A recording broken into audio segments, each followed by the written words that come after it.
Coming to the stage is a man who has encouraged and inspired millions around the world through his gift of music. He's won over 20 Dove Awards, 16 Grammys, more than 20 Stella Awards, American Music Award, a Soul Train Award, and that's just a few of his accomplishments. He's collaborated with the top artists in gospel, hip hop, R&B as one of the inaugural inductees into the Black Music Entertainment Walk of Fame. Truly is a man with a heart and love for all of God's people. Please help me welcome to the stage the living legend himself, Kirk Franklin. Clap it up.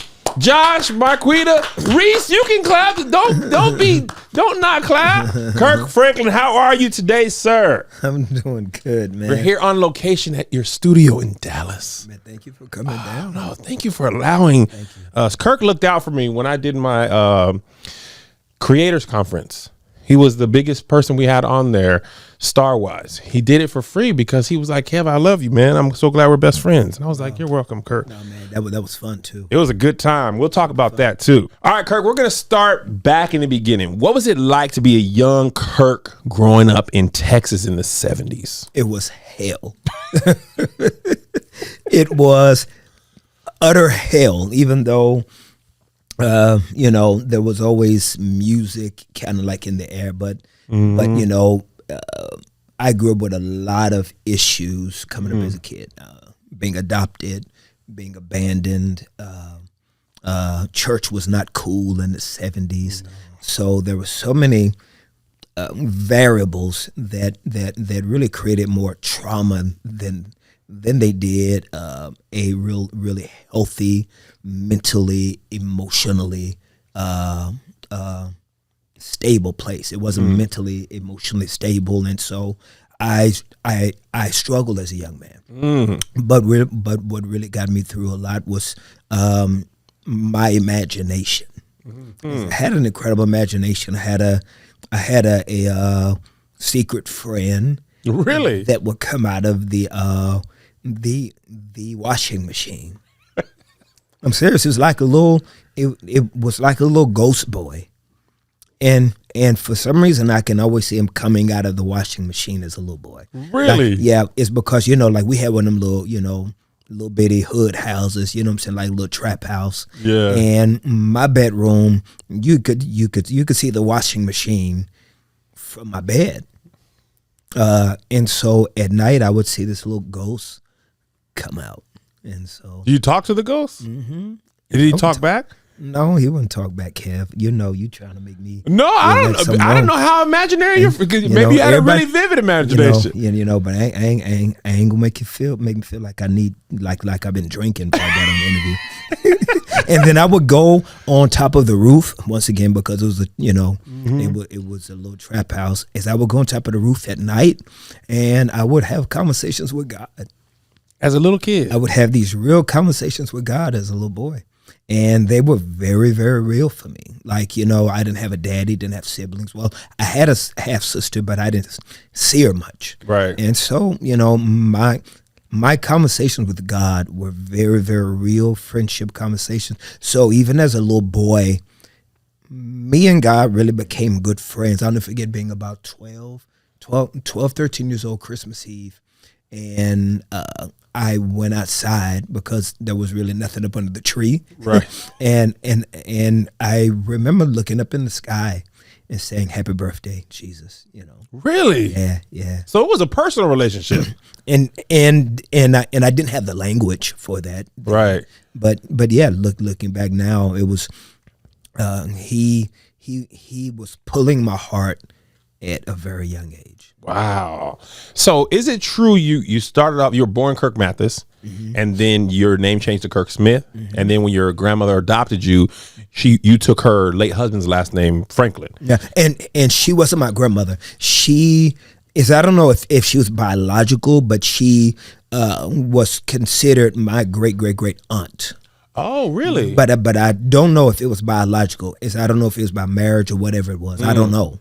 Wow. Yeah. So we've all just been saying Kirk's grandma, and we've been wrong. Just because of her age. Ah, got it. It's because, which would be a natural response, I guess, But no, I was 4 and she was 64 when she adopted me. So, it looked like my grandmama. Got it. So did those name changes, did that like have an impact on you, like any identity things or anything like that, or did it not affect you? Well, I had identity issues, but it had nothing to do with the names because those happened so early on in my life. Got it. Yeah, like I said, by the time I was Franklin, I was 4. Okay, so that's all you really know. Okay, yeah. So did she? We've heard, our producers has done the research that she would recycle newspapers and cans to pay for your piano lessons. Yeah, man. Did you feel like you owed it to her to make it because of the sacrifice she made? To be honest with you, because we were not having that type of language in my home, like the lady that adopted me, think about it. She was born in 1908. Wow. So the conversations of what do you want to be, what are you going to do, you can do anything, those were not the conversations. Like there was never any inspirational, I believe in you, you're going to make it type of conversations I ever heard. Like I never heard those type of things as a kid. So I was taking piano lessons, but I hated taking piano lessons. It's because that's not what the cool kids were doing. So, all the cool kids were playing throw up tackle, and I would have to go take piano lessons at 4:00 on Fridays. And, that just wasn't sexy. Was nothing sexy about playing the piano at church then. Right. It only made sense is I remember my first time going to a kids summer camp, and I still had to be under 10. And I'll never forget, there was a piano there. Now, I couldn't play basketball like the other kids. I couldn't do all the, this was like a hood summer camp, right? And I couldn't do any of that stuff because, as you can see, ladies and gentlemen, I've probably been this size since I said hello to this earth, So, I just never was really good in sports like that. Right. I was good in track because I was always running for my life. Right. But I'll never forget that this summer camp program was in a building that had a piano in the corner. And I'll never forget a day, and it really played out for me like a movie. All the kids were playing, all the cute girls were looking at the boys playing sports, all the time I was always invisible in every room I was in because nobody paid attention to me until I touched the piano. And I touched the piano, and I remember playing either a Michael Jackson song or the theme song from Fame. I Want to Live Forever. and I just remember in less than 30 seconds, every kid was in that room around that piano dancing. Wow. And that's when I remembered that, when I do this, I'm no longer invisible. Oh, I like that. So did it click? Did that click in your mind when you went to your next piano lesson? Like, okay, this is my thing. This is my basketball. No. I think that still takes a lot of discipline. That I was too young to connect those dots, but the dots that connected quick for me had to do with my childhood deficiencies, lack of attention. So all I remember more than anything was the attention. And so at a very young, early age, I developed the bad gift of performing. Yeah. If that makes sense in the context. Absolutely. And so instead of being a person, I became a performer. Yeah. So has that carried on throughout? It has. I've had to really learn, and I started learning in my late 20s after I really got up under a really great man that started to father me in my faith, Dr. Tony Evans. And he asked me, he said, who's Whitney Houston? And at that time she was still alive. And I said, she's a singer. He said, no, that's what she does. That's not who she is. Yeah. And he named somebody else. I'm like, well, they're an actor. Like, nope, that's what they do. It's not who they are. And he started teaching me about identity, and that a lot of people become human doings and never human beings, and that our identity for a person of faith, your identity is in your new birth experience. Right. And so that changed the trajectory of my thinking. Now, mind you, because I was still jumping on stage, it has been harder for me at times to sometimes adopt that, because it takes a minute to reverse bad learning. Absolutely. And so I've spent the rest of my life from that moment at 28 trying to reverse bad programming. And some days I'm good at it, and some days I'm not. That's amazingly insightful. I'm learning so much. We only about the 5th question, Marquita Bradley. Did you know Kirk was going to do us like this here? You ain't know Kirk was going to do it? I ain't know Kirk going to do it. Well, you know, brothers and sisters, this is what I do. This is what Kirk does. So people might be shocked to know this, but you used to be a break dancer. Kid Fresh. When you were Kid Fresh. Kid Fresh. Tell us about Kid Fresh. Man, let me tell you something about Kid Fresh, boy. Kid Fresh used to walk around the neighborhood with the cardboard. I had a Jerry curl. Oh man, I gotta let me tell you something. I could break dance. I could rap. I used to rap at the skating ring. 1984. 1980. 84, 88. I rap. But 84. Ronald Reagan is no friend of mine. The man keeps wasting all my time. He won't give us black people no slack. Every time I turn around, he's on my back. Yeah, okay, man. Kid. Yeah, man. I still remember that. Because that was like one of my first raps. And it was my first rap that everybody go, ooh. Right. Yeah. Yeah, man. So do you still have any of those moves? Can you do the helicopter or anything like that? I won't. I won't.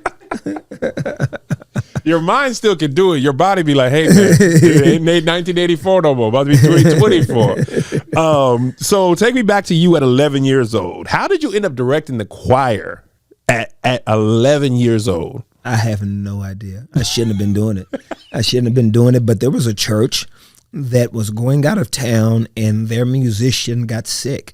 There was a lady that had heard about me playing the piano somewhere, and she asked my mother, Gertrude, do you think that maybe that he can play for our church on this trip? That church was going to Austin. Mm-hmm. And I was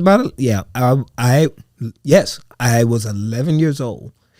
You're 11, the first part of your 6th grade year, right? Yep. Yes. Yep. Yeah. Yes, like 11, 12, right? Mm-hmm, Yeah. mm-hmm. I was 11 years old, and this church needed a musician for this trip, and I went and I played for them one Sunday, and they loved me, and they gave me a job. I was making $25 a week. Do you know how many lemon heads and Chico sticks that an 11-year-old kid can get sugared up on? Bro, I had $25 of my own money at 11. That's a lot of money, though. Bro. Really? That's $100 a month for like a hood kid. The church going to do all right by you if you can play them keys. Man, they ain't going to do nothing else on nobody else. Play them keys, we going to do you. Listen, you're all right. Listen, they don't care how you live or what else you do, but you come and play these piano. We don't care about your spiritual life, your sex life. You just come play these pianos. Just be good in here. Just be good in here. We ain't asking about your soul, your salvation, nothing. Just play this piano. Oh my gosh! So I know you start writing songs when you're young. Is it true that one of the first songs you ever did was reworking the Elton John song "Benny and the Jets," and you called it "Jesus is Coming Back"? He's coming back. I said he's coming back. I know that Jesus is coming back. Bum, bum, bum, bum, bum, bum, bum, bum. He said that he is coming back. Dun, dun, dun, dun, dun, dun, dun, dun. Yes, sir. Yes, sir. Got a lot of kisses from the girls on that one. That was one of my hits. Got a lot of sugar.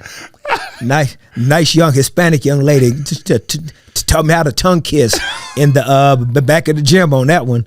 Yes, sir. Off the gospel music? If you're listening, thank you. Changed my life. That first kiss changed my life. I've been in a storm ever since.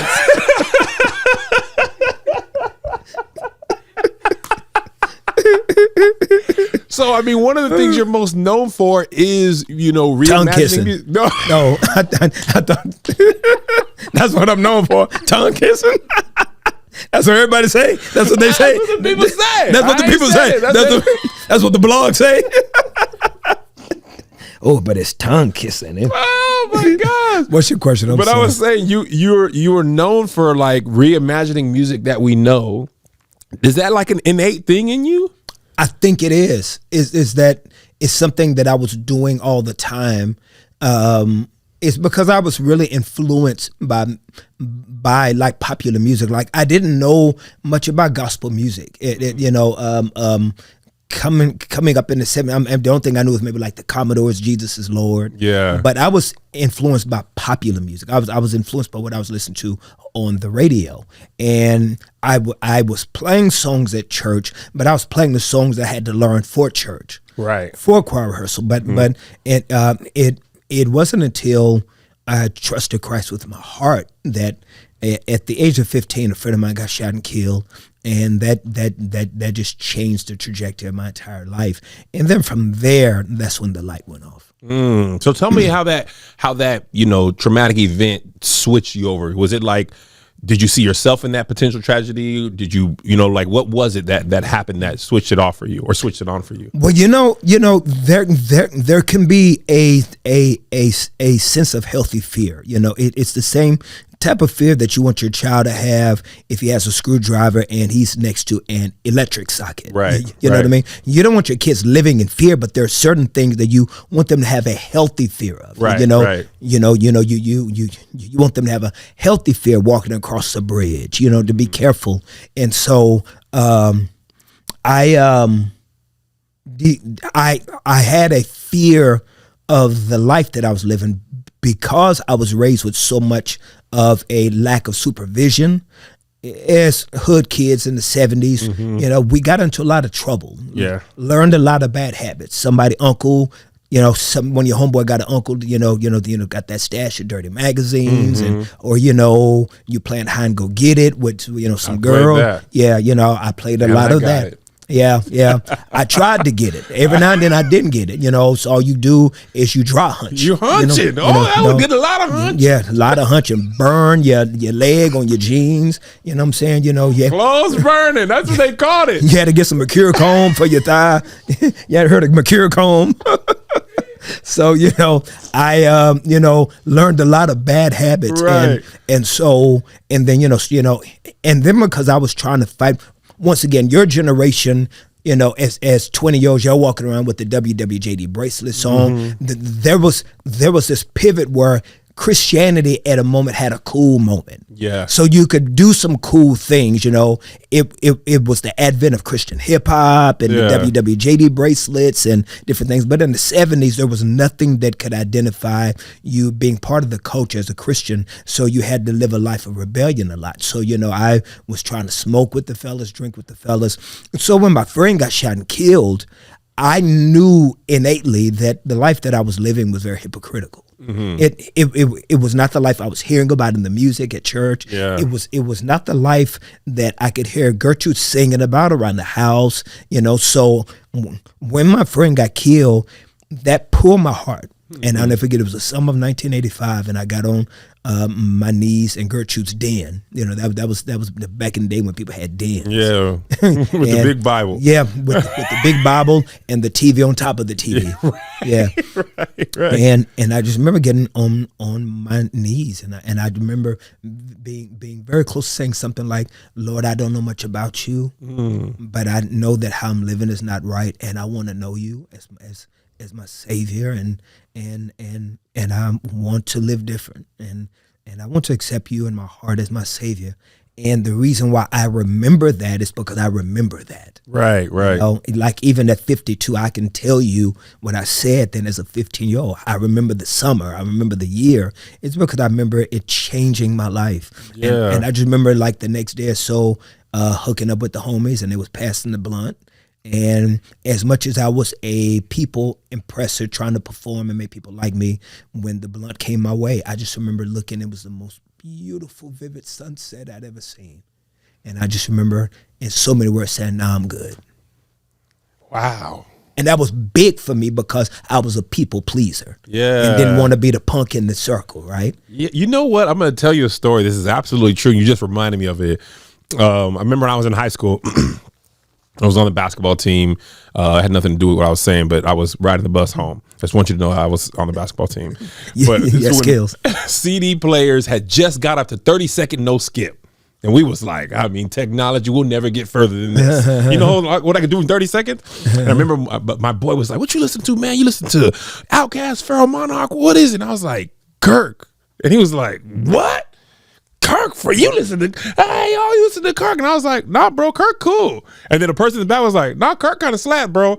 And it was like, nah, man, Kirk cool. And then the dude who tried to start the whole thing was like, oh yeah, man, Kirk's cool. So it was like, wow. Kirk was the one thing that everybody was like, that's Kirk. You know, that is amazing. This ain't, you know, Andre Crouch, they would still laugh. I love Andre, no disrespect. Richard Smallwood, same thing. That is amazing. But Kirk was like, you've always been that bridge to where like, nah, man, this is Kirk. Everybody knows Kirk. And the crazy thing, this next question brings me to 1992. When we were young, we all thought Kirk is 30, 40 years old. You were 22? I was a youngin'. 22? Like, what is that like? You know, you got Joy, your first song comes out in 1992. You're No. Joy comes out in 91. I was 21 years old. 21? When Joy comes out. Song before that, it was a song called Every Day with Jesus with the DFWS choir. I was 20. Yeah, I was just young, man, and God was he was like loaning me joints. God was loaning me joints, man, and you know, it was the way, like, songwriting for me is such a sensitive space because I'm very clear that I'm just in the room. Mm-hmm. I'm just in the room. Yeah, I'm in the room to get a chance to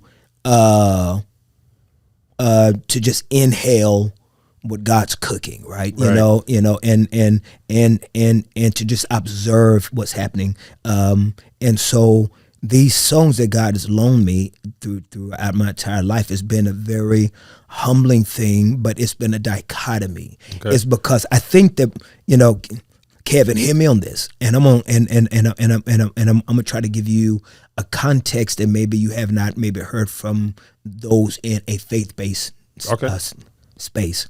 I want to take a break from the show and talk to you about BetterHelp. This podcast is sponsored by BetterHelp Online Therapy. Listen, relationships take work, especially the most important one, the one with yourself. Look, a lot of us will drop anything and everything to go help someone we care about. We'll go out of our way to treat people well, but how often do we just give ourselves the same treatment? Self-care is more than massages and getting a manicure and a pedicure. It's about investing in yourself like therapy, coaching, okay? Not just the softness of your hands and feet, okay? And I'm a BetterHelp alum. Now I'm a continuing student right now. I be going to therapy. I got therapy at 6 o'clock. It's 4. I got to finish this show right now so I could get to the therapy. Yeah, I could. This month, BetterHelp Online Therapy wants to remind you that you matter just as much as anyone and everyone else does. And therapy is a great way to make sure you show up for yourself. All right. And I told you about myself. Me and my wife are in couples therapy. I'm in personal therapy. I also love it because my therapist was about 25 minutes away, no traffic, sometimes a longer, never shorter. And I'm a busy person. So being able to go into the garage or the bathroom or my office and just therapize, I'd be so happy about it. I love saving time and still getting the full value of what I get.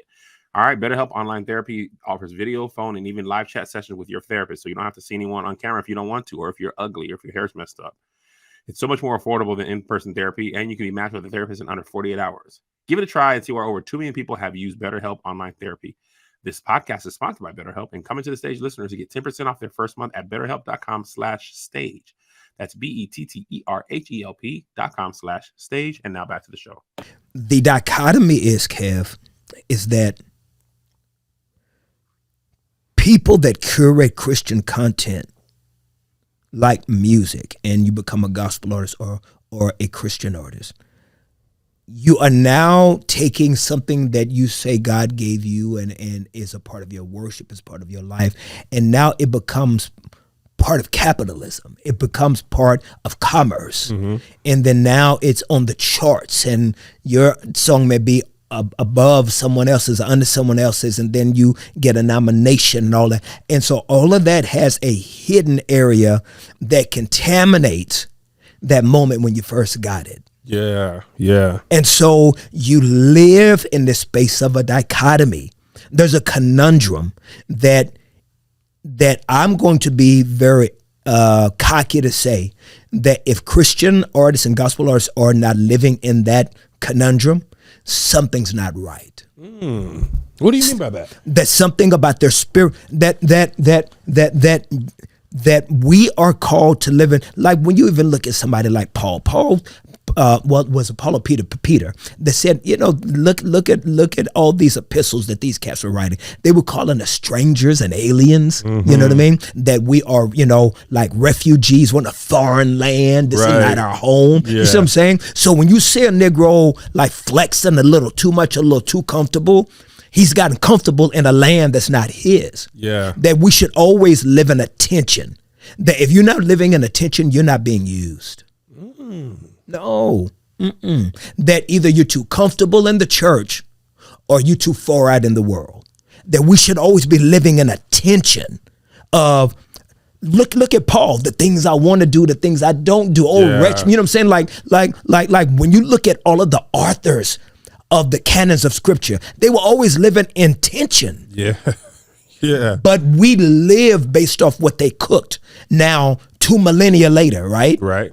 And so what I'm saying is that gospel artists, Christian people that curate content, when that now becomes part of commerce and lifestyle and denominations, like there's this great Christian artist from the 80s and said that we need to start thinking Satan when we get up and win our awards.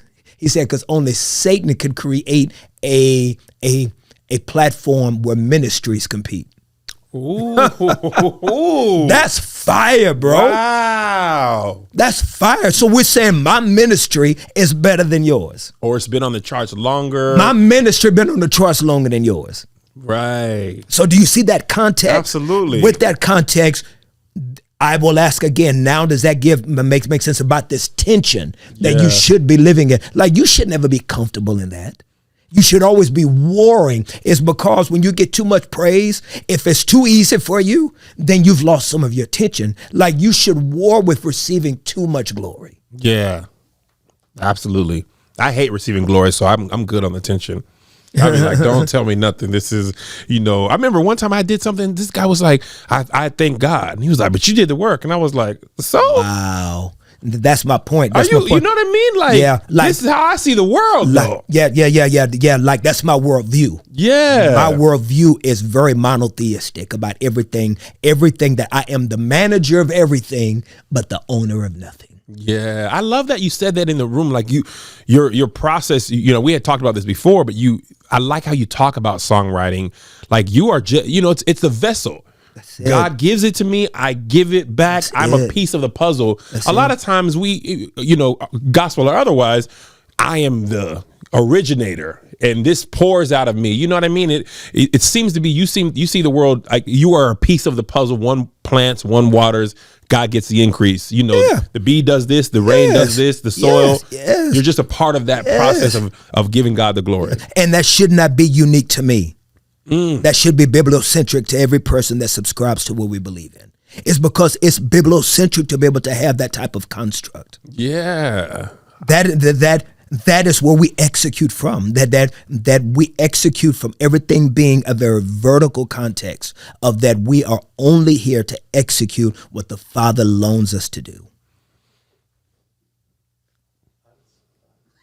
Are y'all listening? Because I got a lot more questions. We ain't going to be able to get through all this. We're going to have 3:30 service, But y'all, I want y'all to hear him, especially if you're a creator. And I think that maybe, and sometimes when you get old, you can say a little more stuff, because, it is somebody getting older now. It's like, I'm going to say this here.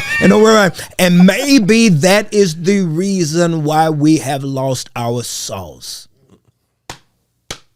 Maybe that's why nobody is cutting for our music and our sermons and our engagement, is because maybe we looked in the mirror one day and said the cardinal sin. We said, I. And maybe that's why.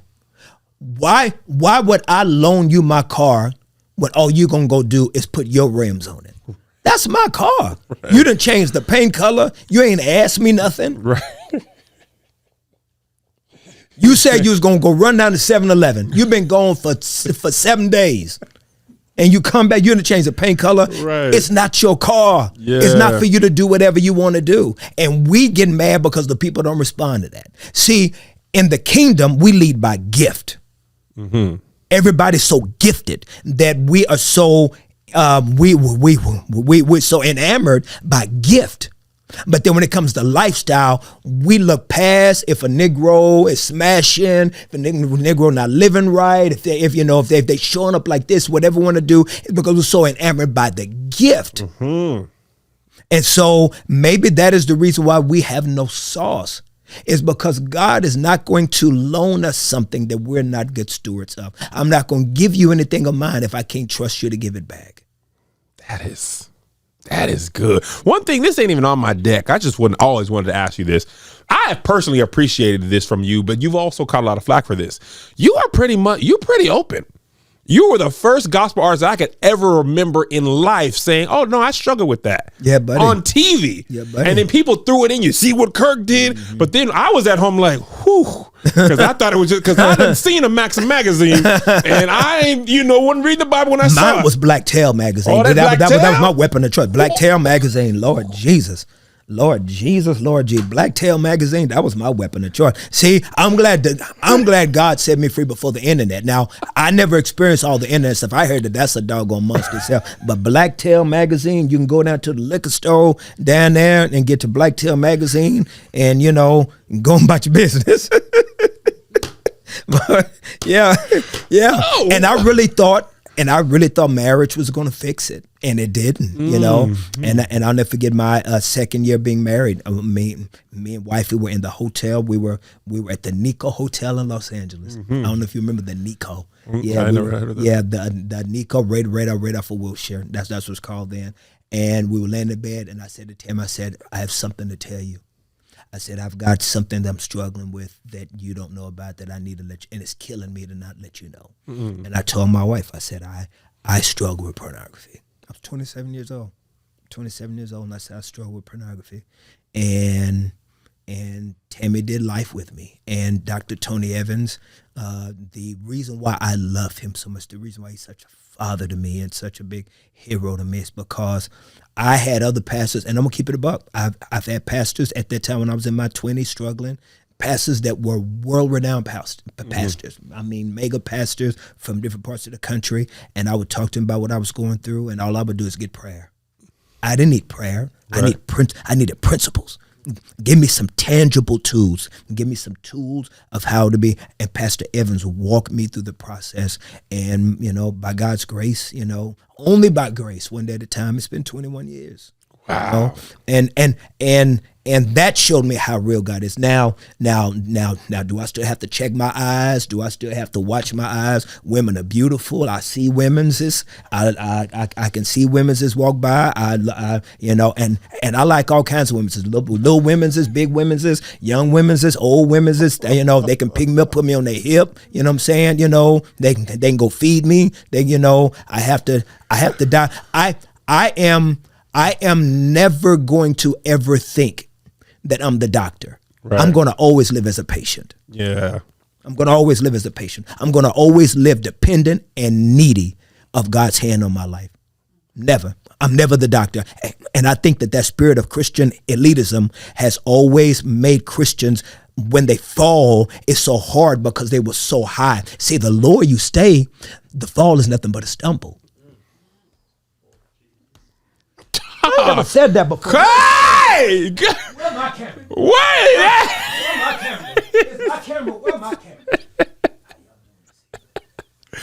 Oh, the thing I love is even though you were you didn't have to be open about it. You was on TV and you caught flack. I got flack. But here's what's funny. The Oprah show contacted us.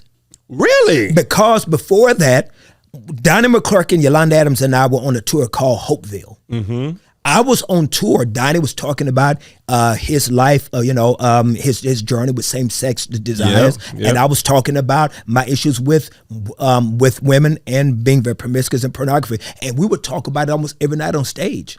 I was on the cover of I was on the cover of Charisma magazine talking about it. I'd been on the 700 Club. So in the Christian community, I was already telling my story. Right. And so that's how they caught it, because I was but see, here's the thing. And Kanye asked me this question the first time that he and I became cool. It's because he asked me about the pornography piece. He was getting a Black Tail magazine in his documentary. Yeah, I know. And I was like, oh my God, I do want you to know that I didn't introduce him to that. That wasn't on me. Black Tail had a whole other community. Black Tail. And it still do. Black still Tail out there. Black Tail still got a hold on the community. Literally, Black Tail got a hold on the community. But I just remember him asking me about it. What I learned about that Oprah piece is that when I agreed to go on, because I talked to my wife, my kids, my pastor, just to get accountability, everybody thought it'd be an opportunity to minister on a bigger platform. Yep.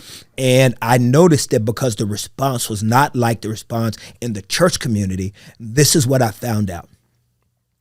Mainstream platforms are not built, the DNA of them, they are not built for redemption. They're not built for redemption. They're built for sensationalism. That is so true. Yeah. They're not built for you to be better. They're not built for you to be able to say that I got better. No. It's just to tear you down. Yeah. Even if they build you up to tear you down, the tear down is always the key. Yes.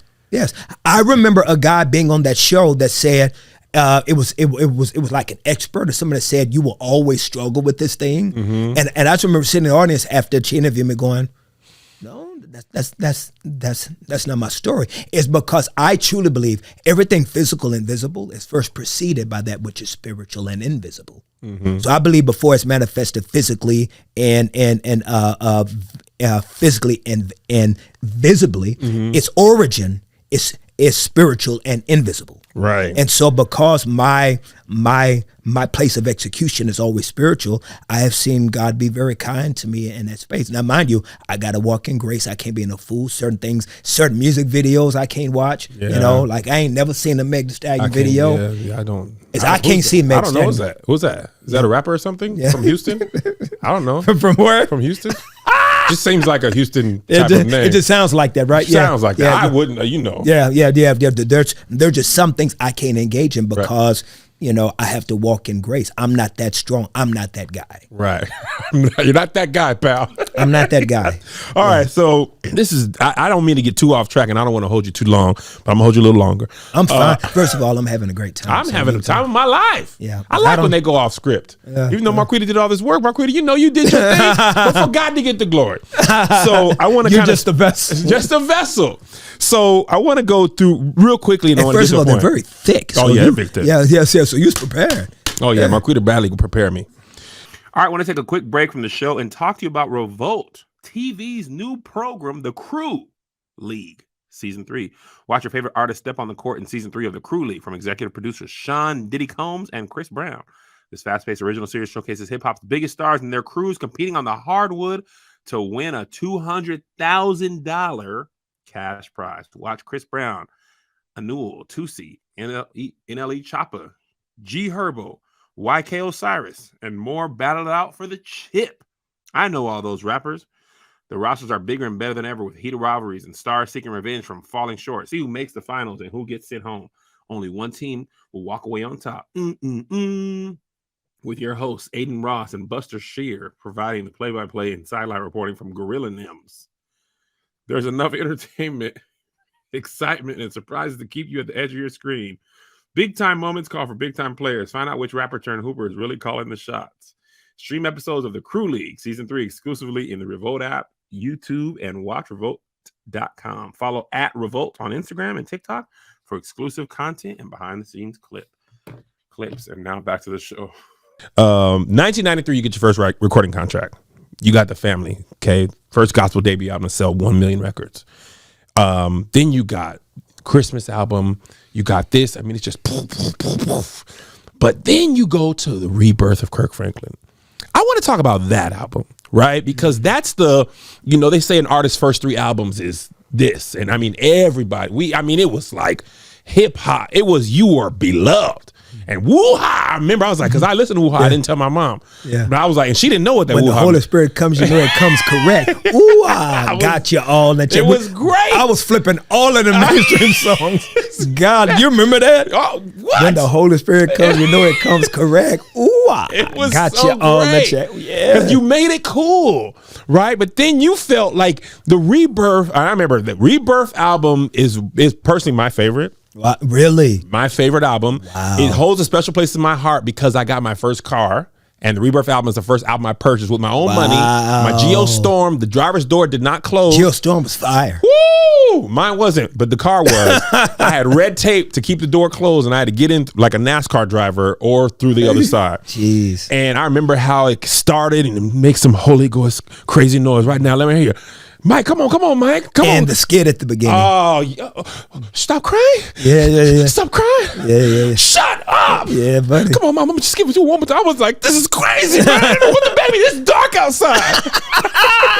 Like, it was so visible. Like, we were listening, but I could see it. Wow. You know, many of you don't know, Sarah Jakes Roberts is the person who answers the phone on the 911 song. Yes. I recognized it. I was like, that's Sarah Jakes. Yeah. And I asked her, she was like, that is me. But anyway, I want to talk about that album because you came here and you didn't really drop, but you yourself felt like it was definitely a transition.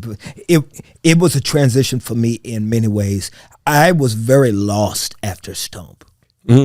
Stomp was such a juggernaut, right? Yeah. You know that, and the attention it brought.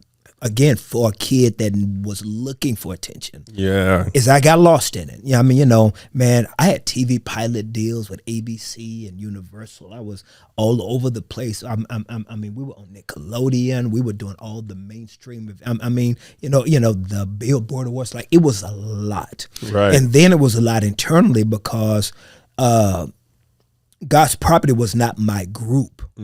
But because I was on the record so much and I was, you know, a lot of the tension was kind of flowing in my direction, and the label and different things were kind of alienating, even including myself, you know, and as I was even arrogant and kind of caught on myself, that we were alienating this lady whose group God's Property was. She was a school teacher.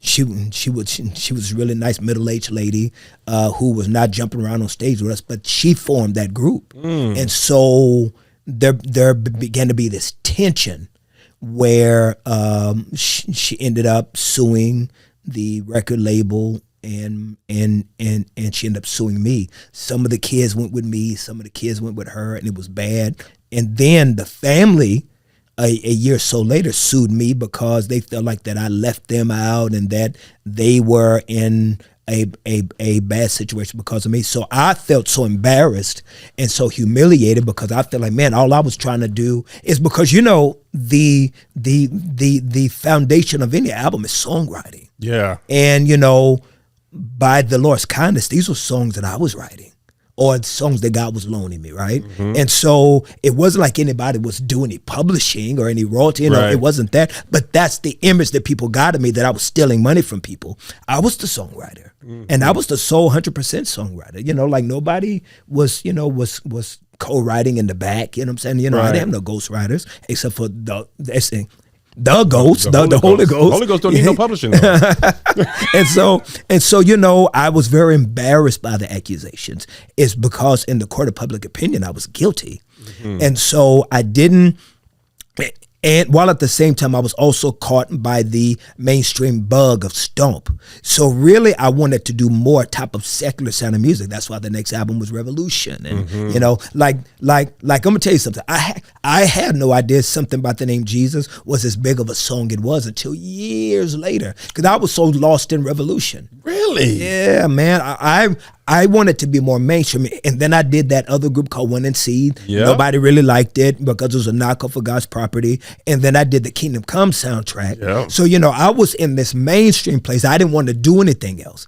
And so it was the label that said, you know, you've lost some of your core audience, and you may want to go back and do what you originally did. And I didn't want to do it. And then my question was to them, and who am I going to do it with? Family suing me, God's Property, you know, so who who am I going to do this album with? Everybody's, I'm an evil God, everybody. And I was shameful, and I was spending most of my time in Los Angeles then, working on that Kingdom Come soundtrack and One at Sea. And so to come back to Fort Worth, Dallas and try to put together something for this live album, I'll never forget, Kev, I'll never forget being at the crib and like real talk, King, I told the Lord, if you want me to do this album, if you want me to do that type of album, you got to give me songs. I don't have anything like that. I don't have anything. The first song that night God gave me was My Hands Were Made to Worship You. Mm-hmm. First song.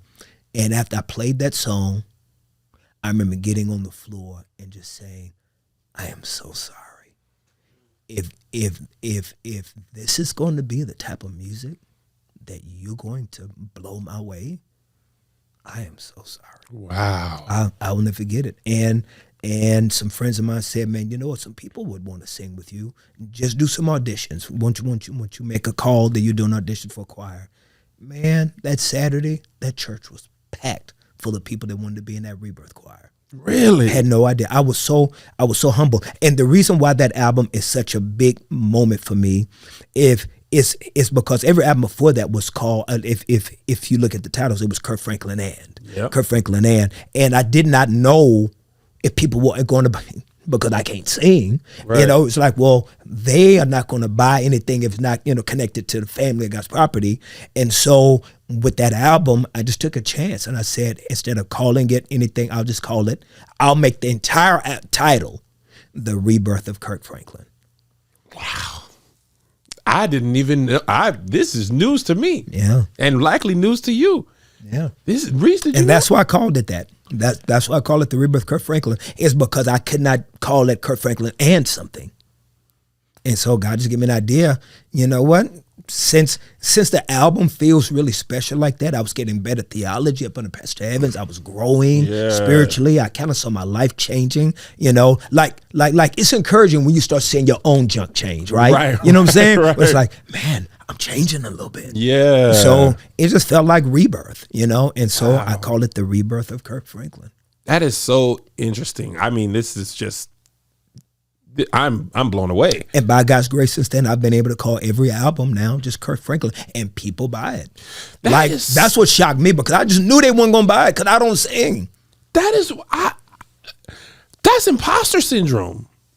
My boy Steven Lewis is a therapist. He be working with me on that. And it's so crazy. As a consumer, we was like, Kirk. Wow. Whoever the and is, cool. We love whoever come after the and. But it was Kirk. And your name was at the beginning of it. But as a person, and that's very different as the person there. And not only that, Kev, one of the negatives about the gospel community, it's a small community. So whether it's the label or the execs or the A&Rs or all the managers, whatever, it's such a small community. You know what a lot of people are thinking because people are saying it. So I knew that it was very much, okay, well, who are he doing it with? Yeah. You know what I'm saying? It's because, in our community, everything is copy, paste. So it's like if you have a group, if you do music, it's mainly going to be you and somebody. Yeah. So that's why that happened. Man, that album's 20 years old. It's 20 years old. And that's at what? You was 32 at the time? I was 32. I was 30 when I recorded it, and it came out when I was 32. Wow. That's amazing. You also don't know, this is a funny story. You came to Tacoma one time, and you had the best show ever. We opened for you, and I put it on my bio for a long time. Wow. Open for Kirk Franklin. And that's when I realized the people who come don't know who's open for them because they might not even be at the venue yet. So I open for any gospel artist. There's no way to confirm or deny. But we was in the dressing room that we didn't know was for you. And some guy came in. I don't even think he was with you. He was at the church. And they was like, all right, man, Kirk's coming. Y'all scoot over. And I thought he meant literally scoot over. I was like, oh, sure. There's a huge room. They were like, no, okay, maybe I didn't. leave this place and go away from this room. Kirk is coming. We were like, oh, okay. We weren't even tripping. Then you came in. You didn't even go in the room. You came by. You're like, what's up, y'all? You went right from like the car to the stage. Really? And I was like, why'd you kick us out? I'm sorry. No, you didn't do it. And it wasn't even your people. It was you know how church people be. We done brought Kirk. He got to have this room here. He on his way. The people done come. We got him some tea and some crackers in that room. That's Kirk's tea and Kirk's crackers. Why y'all ain't Kirk's crackers? Yeah, I get it. I don't think you even know what the church does before you get there because they took so much ownership. Oh, but anyway, it was a great show. That's beautiful, man. And I went to the 20 Years in One Night performance, and that's what I wanted to ask you. Like, and I know I know you're the way you see the world, but like to me, you're the greatest gospel artist of all time. To me, Kevin, and I love all the gospel artists. No, I get it, Kirk, but I'm gonna tell you why.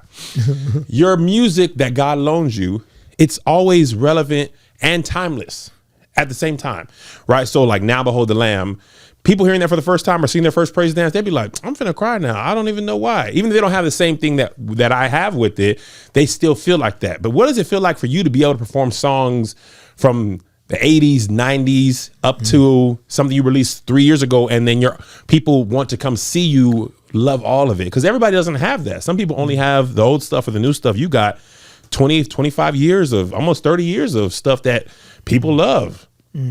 It's overwhelming. It is. It's an overwhelming feeling. It's sometimes it gives me anxiety. Really? Yes. I sometimes have panic attacks about it. Really? No, my God. Like literally panic attacks. Oh, really? You do? do? Yeah. Oh, yes. What do you think it is? I just have panics about being live and just from I'm an odd bird. I really am. I'm an odd bird. Everything about a weird artist I am. Yeah. You know what I'm saying? As much as as much as I am an extrovert, I'm also an introvert. You know what I'm saying? And I think that because I have seen glory crush so many people, I have anxiety. I have anxiety about it. Yeah, I get that. Yeah, I really do. We're going to do something a little different, Kirk, when we're about to wrap up. The Holy Ghost has touched me on the side. What did he say? He said, hurry up. Okay. He said, hurry up. Okay. You said, hurry up. Okay. I'm going to name an album title, and you just tell me the first thing that comes to mind, 5 words or less. Okay? Hero. Excited. Okay. Hello, Fear. Anxiety. Losing My Religion. Depression. Long Live Love.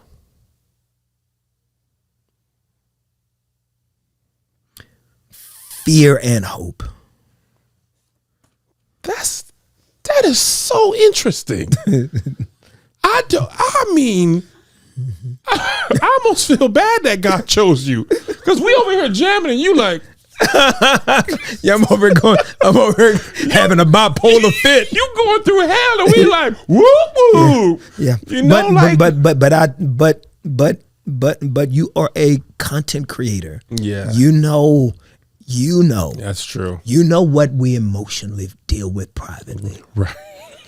You know it. Absolutely. It is. And it's not a thing of trying to be elitist. No. There's a, like the old adage is as you live longer, you begin to understand, when you see creatives, they overdose or they get caught in sexual scandals, or you see all of these vices that chase creatives. It's because creatives are always trying to find ways to deal with normal. It's because we don't do normal well. Kirk, I want to tell you something real quick, and I hate to interrupt you. I've been doing good. This past President's Day, I had a full day off, like nothing. I almost lost my mind. I know. I was like, let me just give notes. The episode is up. All right. I get you. I couldn't. My wife was like, can you be still? Nope. I have nothing to do. Nope. This pandemic, I'm surprised nobody caught me with pictures running down the street naked with a flip-flop on. With a necklace and and a Mickey Mouse watch because the world stopped. Yeah. And my ability to connect with it stopped. And I had to go back to that therapist couch because I didn't do well. One of my mentors told me, and you'll love this, one of my mentors told me in 1997, and we were on tour, Stomp is at his height, Stomp is smoking, and we're at the amphitheater in Los Angeles, sold out. All the big stars are there. And there's a pastor out there that's kind of been like father to me too, Kenneth Omer. And he said to me back then, he said, creative people have a hard time living in the created space because most of their time is living in a space that's not yet created. So like that microphone, we see it now, but it had to be the idea for someone. So whoever had that idea, they were someplace else when they created it. The problem with creative people, they're more comfortable there than they are here. That's why that's why you see our marriages always fail. That's why you see us always dependent on some type of medication just to get through. That's why drugs and sex are always our vices, is because the real world is more difficult for us than that world.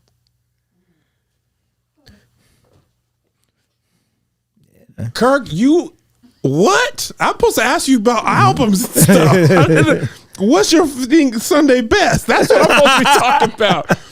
Oh my God! But you can't pivot, so we can stay where we want to stay. No, man, that is so. I have had that feeling, and I couldn't put. I remember this last tour. I told Josh and a couple friends there were some times towards the end of the tour when I had tweaked the joke as far as it could go, and I was like having an out of body experience. I was like watching myself perform, thinking about what I would do on my next hour because the current hour was like, this is it. This is as good as this is going to get. And I got 2 months left. And not like in a bragging way. No, I got you. I have just done everything. I've been on tour for 7 of the 8 months. I got 50 shows left of 160. I want to do something new. But I never realized that was the thing. Like I'm always, right now we think about this. I'm like, this is going great. I got to give notes on this script as soon as I get back to the hotel. Look at Andy Kaufman. Look at Robin Williams. Look at John Belushi. Look at all of these funny people that privately. Look at Richard Pryor and just these funny people. Most of the time live in these darkest places. Yeah. Man, what's your favorite cereal? We gonna close multi-grain Cheerios. Multi-grain? Yeah. Has it been like that for a long time? About the last 10, 15 years. It's out on saying. Ain't nobody gonna be coming to pay no money to see me running around with a stomach. True. With my butt crack showing in the back to my ladies and gentlemen. Hold on, y'all give me a minute to breathe. This is describing me. My butt crack is out right now. That's why but you can stand still and do what you do. People pay to come see me run around on stage. That's true. They want to see you Millie Rock. And so I can't be up there eating no honeycombs. You remember honeycombs? Oh, yeah. So here's what we're going to do, Kirk. 10 questions. It's Kev's top 10. All we ask is that you give the honest opinion on these answers. I'm good. Who is your favorite person? My favorite person. That is a brilliant question. Brilliant. Marquita Bradley. It's I think my favorite person, if I can be honest, it's Tony Evans. I'm impressed with people that can but don't. Yeah. I'm impressed with that level of restraint. Yeah. I am. It's because I'm a man and I know what discipline it takes to be in such restraint that you choose not to get the bigger house when you can. But you live around the corner from the church for over 36 years. You can walk from his crib to the church, and the church is on a whole block, and you can walk. He's lived in that house for almost 40 years. Green carpet. Green carpet? Green carpet with am I lying telling the truth? And you know how grandmama's house got too much furniture in the living room? He got too much furniture in the house. It's like you can hardly move around. And one of the greatest theologians of the 21st century. Wow. Facts. Tony Evans. Okay. What was one of your happiest moments?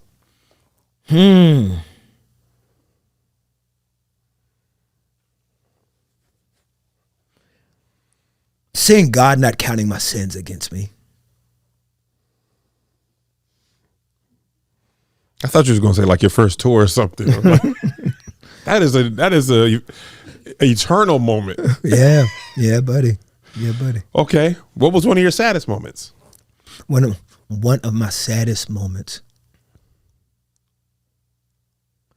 when I find myself just fighting to survive life, and I have them often, and they're very sad moments. They're very sad moments when I find myself sometimes in these hopeless moments, when I have these crashes, when I have a hard time believing that it's going to get better. And that's a very transparent, candid truth. You know, I have very high highs and very low lows. Yeah. And when I have those lows, they get really, really, really low. You know, not to a point that I'll ever be in danger. It's never that, because those lows, they do push me to the cross. They push me to my time with God. And so what I try to develop is, you know, the one of my favorite theologians also is Charles Stanley. I don't know if you heard of Charles Stanley. I haven't. Yeah, elder white man out of Atlanta. He's a great theologian, great author, very well known guy, and he makes a statement that whatever pushes us to our knees is good.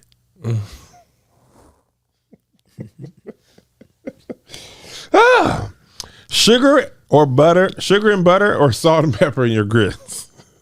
Neither. You don't eat grits? I don't eat grits. That's actually worse. My son don't eat grits, and I'm like, is you black, boy? Sweet potato pie or pumpkin pie? Sweet potato pie. If I do, if I would. I understand. Anita Baker or Patti LaBelle? I say Anita. Okay, I know her so well. I would loved her music my whole life. Favorite black saying? Finna. So simple, so perfect. Finna. What excites you? Creativity. What bores you?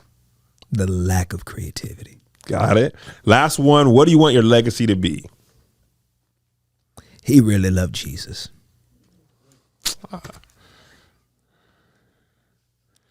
Man, I want to say more profound things. So as I let you go, what are you creating next that you're thinking about now? Whatever platforms that God will loan me and trust me with to make him famous. I just want to make God famous in culture, you know. Nice. And I know that some Christians get offended when I use the word famous. I think that they're being too deep. I think that it is just it's a vernacular, it's a colloquialism that is just it's just common to society. Right. And so we have to understand that God responds to the heart behind the word. Right. It's all about the intent behind the word. I want God. What is the definition of famous?